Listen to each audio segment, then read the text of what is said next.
There were fears markets would be disappointed if President Trump's speech to Congress lacked detail, but they weren't, even though it did. There wasn't anything new there, nothing that we didn't know or thought that we already knew, and yet we're seeing markets, certainly equity markets, take this quite constructively.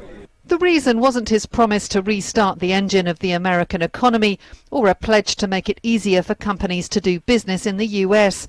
It was simpler than that. Given the track record of Donald Trump and his addiction to Twitter and inflammatory comments, I think that the presidential tone of the speech delivered last night reassured many people.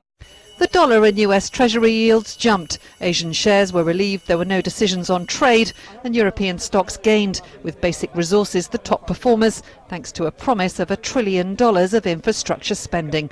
Investors, though, were more focused on the growing chance of a US rate hike.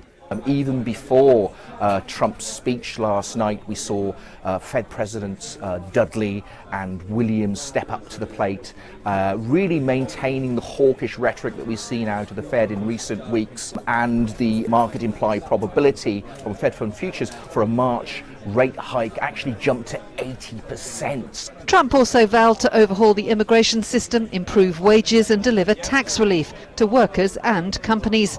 He offered few clues on how he would achieve that, but markets for now seem willing to carry on living on promises.